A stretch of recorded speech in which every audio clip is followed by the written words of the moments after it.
Čaute všetci! Ste prekvapení, že takto nedeľu sa vám prihováram, čo?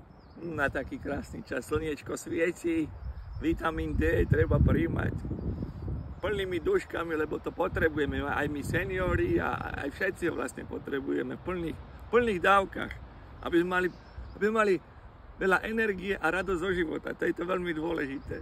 A ja mám veľkú radosť zo života. Včera som si uvarila taký a zrazu ten svet mi príde taký ako si krajší, taký lepší, aj tí ľudia k sebe, keď sa tak pozerám, ako sa k sebe majú, ako pekne komunikujú, ako navzájom si pomáhajú, ako aj tí mladí ľudia sa pýtajú tých starších ľudí, že či nepotrebujú pomoc niečím alebo tak. No není to pekné, není to pekné. Vôbec to není také zle, ako to v tej televízore ukazujú. Vôbec to tak není. Nadávajú všetci aj na to zdravotníctvo a tak, ale všetci vidíme, že aké my máme zdravotníctvo.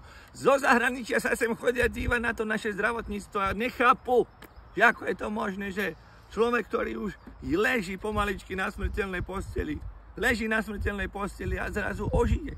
Ožije a je plný života, zdravia, energia, predsavzatia, plánov. Toto dokážeme len my na Slovensku. To ani v Nemecku, ani v Francúzsku, ani nikde. Ani nikde. Takéto máme my zdravotníctvo. A fúra nadávame na to, že rok a pol niekto čaká na výmennú chorobu. A to nie je smrteľná choroba. Smrteľná choroba je, a dostanú zo smrteľnej choroby človeka bar z jakého. To nemusíte byť len vysoko postavený. Aj obyčajný človek. Stačí, aby ste mali smrteľnú chorobu. To je základ, aby sa vám potom venovali. A úplne zadarmo. Zadarmo. Viete? Kde toto všetko majú? Nikde. Keď som to Francúzsko spomenula, teda všetci len vyprávali o tom. Všetci len vyprávali olympijské hry a my máme tých najlepších športovcov. My jediní sme pochopili to, že není dôležité zvíťaziť, ale zúčastniť sa.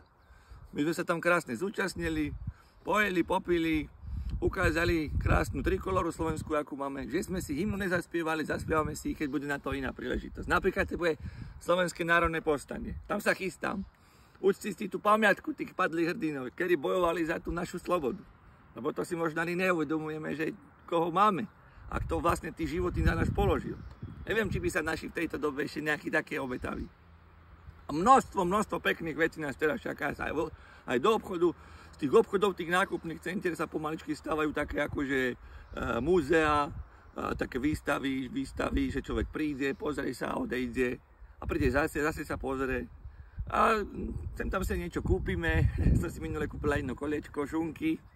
Chcela som mať druhé, ale nemala som peniaze, kamarátka mi požičala, tak možno na konci roka, keď dostanem ten 14. dôchodek, kúpim možno 10 dekov tej šunky.